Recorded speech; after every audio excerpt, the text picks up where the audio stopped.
Et argile aussi, ouais. Alors imaginez que le matériau apporte que...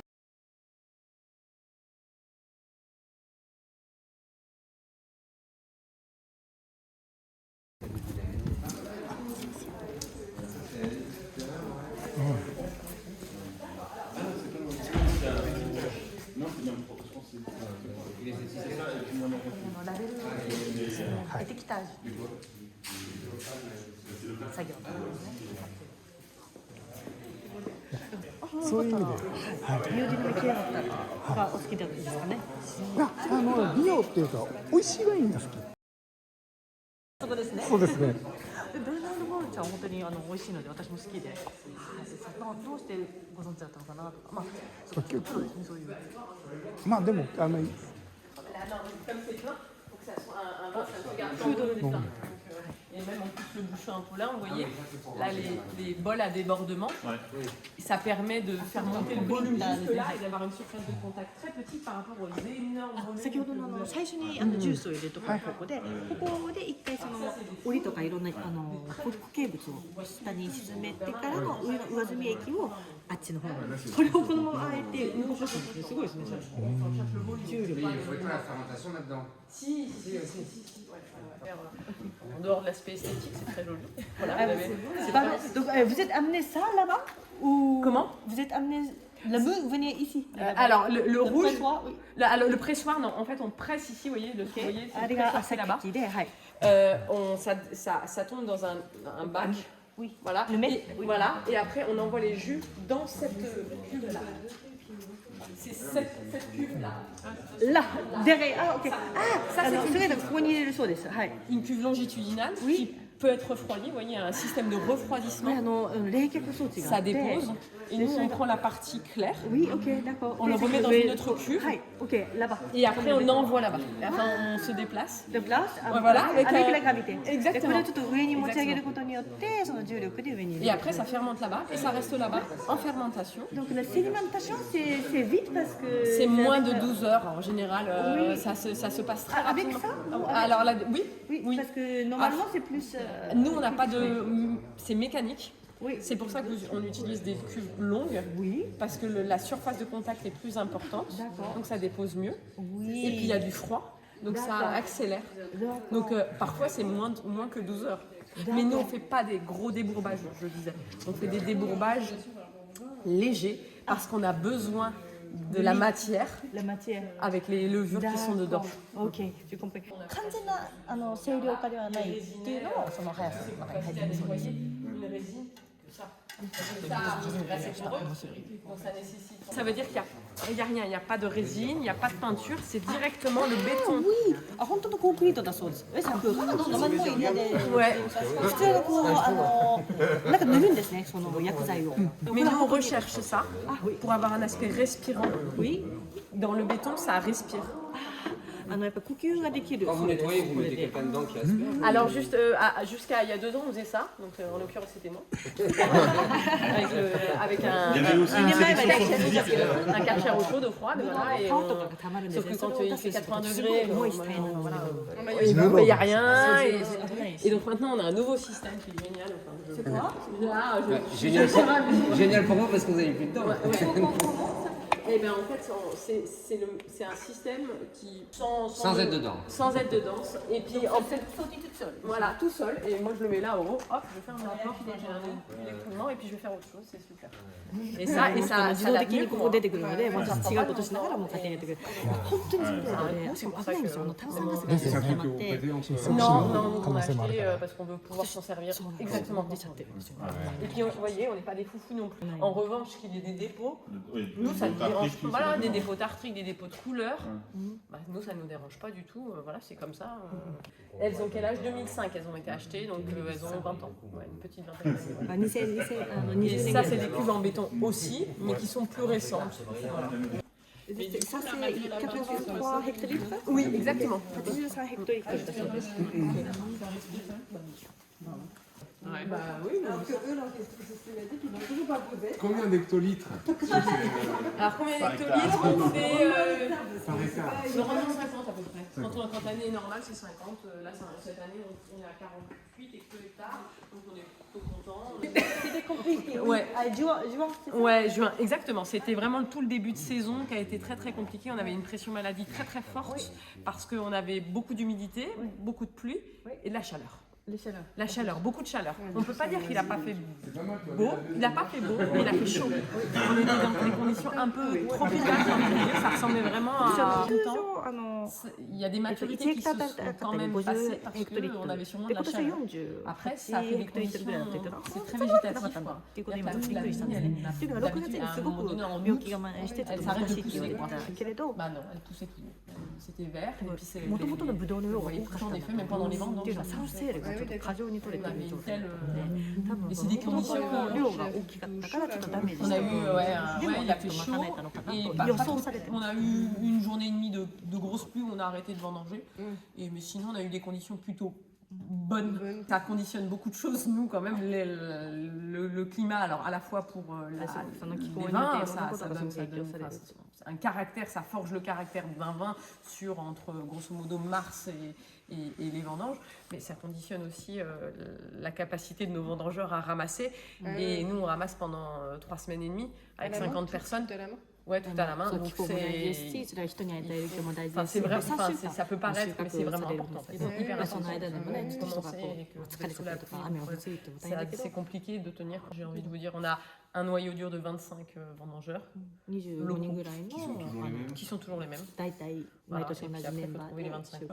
Ouais, il y a des. Alors, on n'est pas en côte rôtie, ça c'est clair. Hein. Par contre, on a des pentes à 30%, hein, donc ça, je sais pas non plus, pas sur des grandes distances, hein, mais ouais, on a quand même quelques. Et donc en fait, on n'a pas de porteur, c'est le tracteur qui avance avec sa remorque et les seaux vont directement dans les remorques de façon à ce qu'il y ait moins de manipulation possible. Ouais, voilà, c'est ça. Et quand il arrive ici, il passe par un érafloir, donc on récupère la partie juste la baie, on se débarrasse de la partie ligneuse et ça monte par gravité avec un escalator. Et le but c'est que ça ne soit pas touché. Donc moi, quand on fait des remontages, on le voit très bien, les grains ils sont entiers. Hein. Vous n'avez pas de baies qui sont abîmées, qui sont explosées, parce que justement, on cherche à faire au maximum l'intégrité. Les fermentations, elles commencent là, et pas au chaud, là-bas, dans les bennes. Voilà. Ça fait partie aussi des... Vous êtes égrappé tout Ouais, tout. Ouais. Le Cabernet France, c'est un aspect un peu végétatif, naturellement, même sans la rafle. Si vous rajoutez la rafle, des fois ça peut durcir un petit peu les choses. Alors, après, on a fait quelques tests de non-éraflage. Alors après, est-ce que c'est juste une habitude ou est-ce que c'est souhaitable? Je ne sais pas. En tout cas, ça fait plus de tanins. Vous avez des tanins qui sont extraits de la rafle. Voilà. On était à 20%. Voilà. Non, on était à seulement 20% de rafle. Parce que ça veut dire qu'on est raflé quand même 80% de la vendange et on laissait 20% de sur 17, ça se compte. Sur 2017, nous on l'a en tête dans la tête. Après, si on me le présente à l'aveugle, c'est ça qui est intéressant, c'est la vertu de la dégustation à l'aveugle. Des fois, j'ai traduit et je manque. Donc, la rafle, c'est donné quoi? Le tanin? Ça, du coup, gustativement, quelque chose d'un peu plus séveux, peut-être, même gustatif, séveux, comme de la sap. Après, c'est hyper intéressant du point de vue des vinifications, parce que naturellement, vous avez des rafles à l'intérieur de la cuve et ça fait comme des drains. Et la cuve est beaucoup plus homogène. Et souvent les fermentations sont beaucoup plus régulières et c'est ça qu'on recherche nous principalement quand on... C'est plutôt la vinification où vous avez ces drains qui vont donc faire une fermentation plus homogène, avec des montées en température beaucoup plus faibles. Et donc ça c'est pour ça aussi. La rafle, ça peut baisser la température. Ouais, parce qu'en fait, c'est surtout ça fait une homogénéité. Et l'homogénéité, ça lisse un petit peu les choses et vous avez moins de montée en température parce que, en fait, quand vous ramenez du raisin, sous le fait, même si vous êtes qu'avec des baies, sous l'effet de son propre poids, ça va libérer du jus. Et du bas, forcément, elle supporte les jus, donc elle va libérer un petit peu. Et le jus est plus lourd que les baies, donc vous allez vous retrouver avec une partie de jus complète en bas et une partie de baies complètement en haut. Et dans ces baies, c'est là où sont les levures, et elles vont commencer à travailler. Et quand elles travaillent, vous êtes comme nous, elles ont chaud, quoi. Donc elles dégagent de la chaleur. Et donc, vous avez beaucoup de chaleur en haut, 箱が始まるとやっぱ温度が上がってくるって言った時 Et les に、そ fermentations, の du coup, elles 上 se がった時 passent pas de に façon ここだけが très lisse. ブドウの皮が Quand どん vous どん上が avez ってい ces くんですよ grains, ね。 quand vous avez で ces その上がった grains, ところで発酵が始ま ça るんですけど、 homogénéise そ dans こ le だけ暖かくなって Donc る vous と avez un passage entre 困っ le て haut し et ま le うの bas qui est で、 beaucoup 先ほど言ったように軸が入ることによって régulier, vers le haut. Et du coup, vous avez 中の vraiment ジュースの動きが出ることで温度も混ぜることができる。 Et là, vous la régulez comment la température Et bien là, on ne la régule pas non plus. D'accord. Pour les mêmes raisons que je vous expliquais sur le blanc, on ne cherche pas à réguler la température de nos cuves 温度管理はしてない pour pas influer sur le choix de la levure et du terroir. Avec les inconvénients que ça peut avoir. Parce qu'une levure, ça travaille bien entre 20 自然酵母なので、例 et えばこっち 35 のタン degrés ク à peu は près. 35度 Sauf ぐら que いで quand うまく plus い vous ってる montez 時 en もあれば、 température, plus elle a du mal à travailler. 全然動かない risquer des arrêts de 出てる時もあるし、 fermentation. でこのままこう発酵が進まないんじゃないかってリスク Les があ arrêts る de と思うし、 fermentation par des levures dit d'autres bactéries qui viennent s'en manger. Alors だから là, 発酵がうまく進まないと parce que 違 vous avez envie de う faire, 菌みたいなのが増える voilà, 可能 des 性も出 bactéries てきた lactiques, り、 des choses comme ça. Et d'autre part, plus vous montez en température, plus vous extrayez. Vous faites l'expérience avec un piment, à froid, ça pique. Quand vous le faites cuire, ça explose, hein, ça, aromatiquement, et même la force du piment, c'est pareil. Là. Donc, on extrait plus. Donc on va extraire plus. Alors si vous avez une très belle matière première, peut-être que ça ne gêne pas trop. Mais vous extrayez aussi des tanins. Donc, vous voyez, donc la gestion de la température en fermentation, c'est essentiel. Mais vous ne faites pas. Et alors, on ne fait pas. Comment ? vous êtes géré la température. Ouais, on gère la température par des méthodes un peu plus, on va dire, comment dire, ouais, simple. On essaye de faire des vendanges tôt le matin, de la même manière. On essaye de, quand on a vendangé une vendange à 8, on essaye de la mettre avec une vendange avant, de façon à ce que ça soit. On gère comme ça pas mal. Et puis si vraiment on a besoin de refroidir, ce qui est arrivé, on a un petit échangeur thermique. Voilà. Mais qu'on essaye de. Voilà. Et on essaye de pas trop l'utiliser parce que c'est très chronophage déjà. Ça demande beaucoup de travail en plus en fait pendant les vendanges. Qui est déjà une période, on se donne tous les moyens en amont. Si on n'y arrive pas, on a quand même quelques petites solutions. Et après, on fait du sous. Tous les 2 ou 3 jours, j'expliquais qu'on faisait des remontages assez légers, nous. Ouais, tous les 2 ou 3 jours, 2 jours, voilà.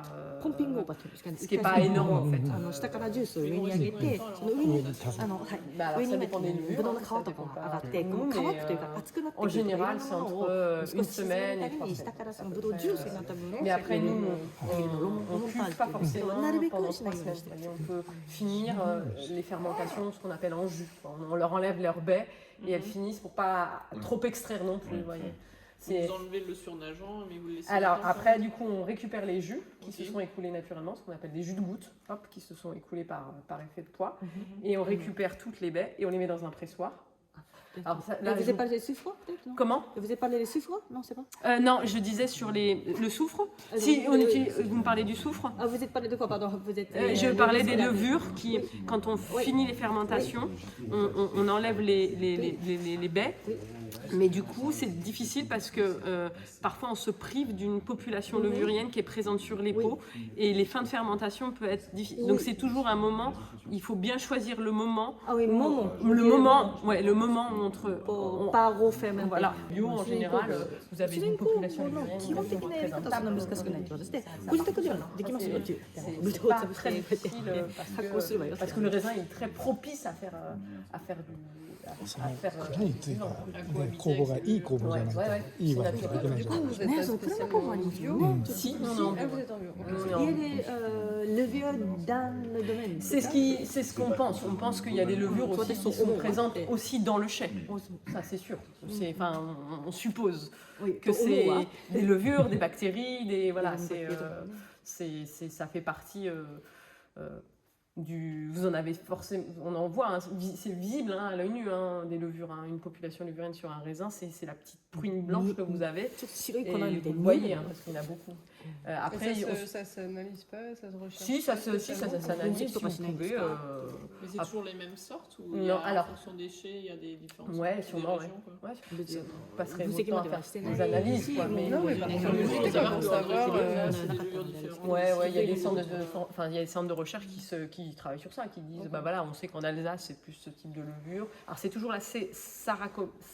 Jus de presse et jus de goutte, c'est la même parcelle. Oui, c'est la même parcelle, mais par contre par parcelle. Je vais vous montrer à un salle de dégustation, j'ai un schéma qui explique comment ça. Parce que quand vous parlez tout à l'heure des 20%.